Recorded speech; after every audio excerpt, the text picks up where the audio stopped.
Hi friends, welcome to Ashu சமையல். இன்றைக்கி நம்ம என்ன ரெசிபி பார்க்க போகிறோம் அப்படின்னு பார்த்தீங்கன்னா, கேரட் வச்சு ஒரு சூப்பரான ஈவினிங் ஸ்நாக்ஸ் எப்படி பண்ணுறதுன்னு பார்க்க போகிறோம்.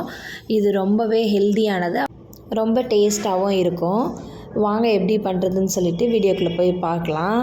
நல்ல சாஃப்டான ஒரு ஸ்நாக்ஸ் தான் இன்றைக்கி பார்க்க போகிறோம். கேரட் பார்த்திங்கன்னா ஒரு 4-5 கேரட் எடுத்து நான் ஆல்ரெடி துருவி வச்சுருக்கேன். அதுக்கப்புறம் பார்த்திங்கன்னா பொட்டுக்கல்லையை வந்து அரைச்சி எடுத்துருக்கேன். பொட்டுக்கடலை மாவு எடுத்துக்கலாம், அப்படி இல்லாட்டி உங்களுக்கு வேணும்னா கடலை மாவு கூட ஆட் பண்ணிக்கலாம். அப்புறம் பார்த்திங்கன்னா குட்டி குட்டியாக ஒரு 2 வெங்காயம் வந்து கட் பண்ணி வச்சுருக்கிறேன், அதையும் அதோட சேர்த்துக்கிறேன்.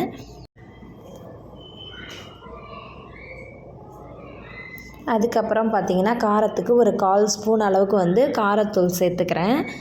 அதே மாதிரி 1/4 ஸ்பூன் அளவுக்கு வந்து தனியாத்தூளும் சேர்த்துக்கிறேன். கொஞ்சமாக கரம் மசாலா ஆப்ஷனல் தான், உங்களுக்கு வந்து பச்சை மிளகாய் வேணும்னாலும் நீங்கள் அதை வந்து ஆட் பண்ணிக்கலாம். கொஞ்சமாக தேவையான அளவுக்கு உப்பு,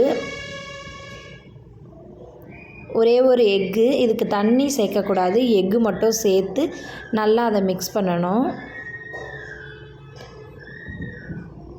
அந்த ஒரே ஒரு எக்கு வந்து அந்த மாவுக்கு வந்து திட்டமாக இருக்கும். எல்லாத்தையும் நல்லா பிசைஞ்சு எடுத்துக்கணும். சப்பாத்தி மாவு பசத்துக்கு வந்து இது வரும். தண்ணி சேர்க்காம தான் வந்து இதை நல்லா பிசைஞ்சு எடுக்கணும். இந்த மாதிரி உங்களுக்கு எந்த ஷேப் விருப்பமோ தட்டிக்கங்க. நான் வந்து ரவுண்டாக தட்டியிருக்கிறேன். உங்களுக்கு எந்த மாதிரி பிடிக்குமோ அந்த மாதிரி வந்து ரெடி பண்ணி எடுத்துக்கலாம்.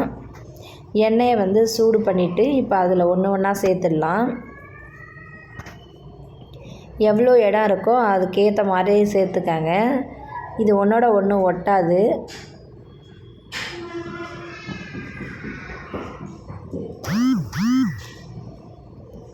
எல்லாத்தையும் ஒவ்வொன்றா சேர்த்துட்டு திருப்பி விட்டுக்கங்க. நல்லா உள்ளார வரைக்கும் வேகணும். ஸோ சிம்லேயே கூட வச்சுக்கோங்க.